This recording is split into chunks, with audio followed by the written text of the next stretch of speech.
Hey, I wanted to have a really quick conversation to those who like, respect, possibly even revere Michelle Obama. And directly, I guess I'll speak in proximity through them to you, Miss Obama.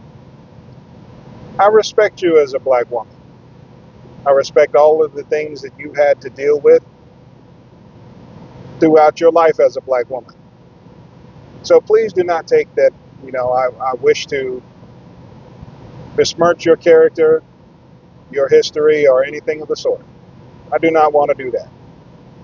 I made a video before where I had harsher criticisms for your husband because your husband truly does not understand the plight of the black man, but he speaks as if he is the ultimate leader of us black men. He is not. However, you are a foundational black woman, a woman that, from my understanding, is a descendant from the slavery of the United States of America, or that North American, peninsula. So I want to have this conversation to let you know that no matter how much you are paid from Kamala Harris and their group, Democrats, people who are funding Democrats, big businesses, shady organizations, criminal entertainers, criminal CEOs, no matter how much they fund you, no matter how much money they give to you, no matter how much they actually place in or they give favors to you, it's not going to be worth it in the end. See, your husband, he sold out black people, ran as a black man,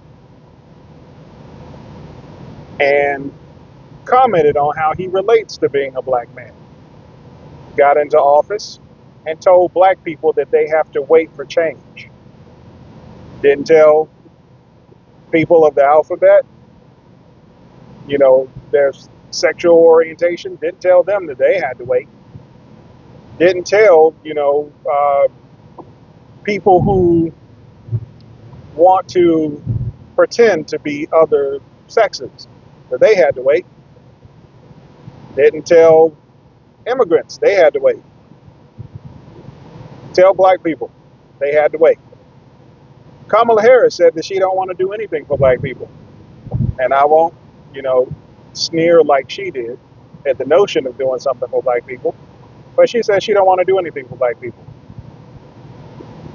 Yet your husband and you are standing up for this woman in an era where children are actually being taken out of wombs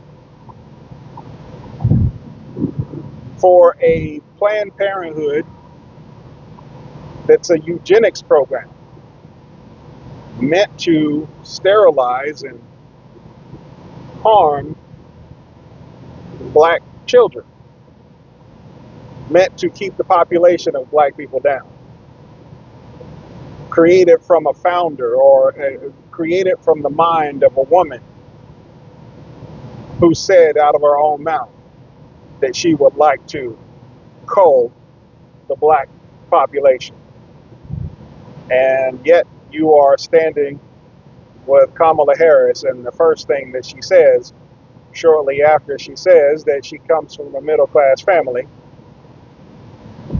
and she repeats that several times ad nauseum, says that her number one priority is that she wishes to get rid of more fetuses. She wants to promote debauchery in our women by telling them to have their quote unquote hot girl summer, be with people that they should not be with in intimate ways, have babies that they do not plan, and then run to a place where they get their babies chopped up in the womb. You want to tell black people to do that. Then you want to gentrify our neighborhoods. You want to turn our neighborhoods into south of the borders neighborhoods. Then you have your friends in California say that we're not deserving of reparations. And you do all of this and you come out and you tell black women that they need to stand against us with you, stand for you, give you their vote, stand against their black men, and they should scold us, scold black men into voting for a woman who has said out of her mouth that she didn't want to do anything for us, and her main priority is killing generations of our children. Interesting. Isn't that interesting? I find it amazing that anybody would listen to you. Because when do you buck against Barack Obama? When do you go against Barack Obama? When do you stand up, shout him down, shout him out, tell him that you will not stand beside him in his interest? I don't think you would ever do that. It's funny.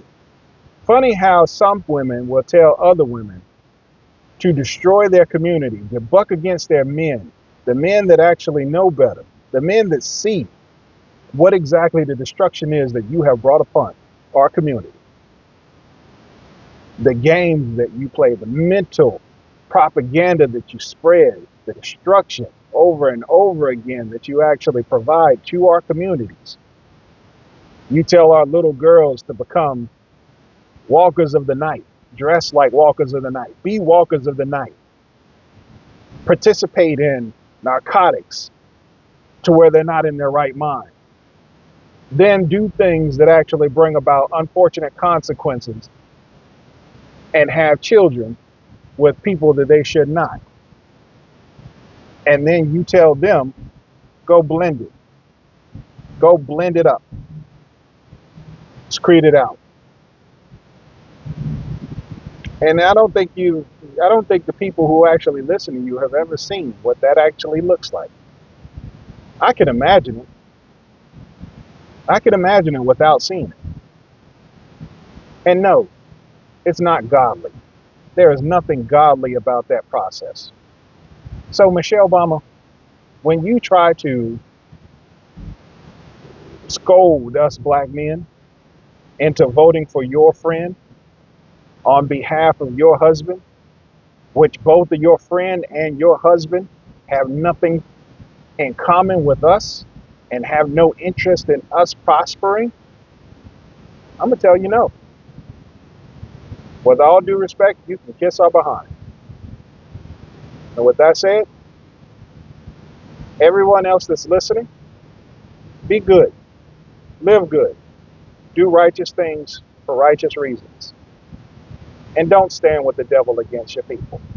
Don't let any snakes come into your Garden of Eden and speak to your women on the way how to get themselves kicked out of the garden by defying God. Stay good, be good, live righteously. Stay blessed. Take care.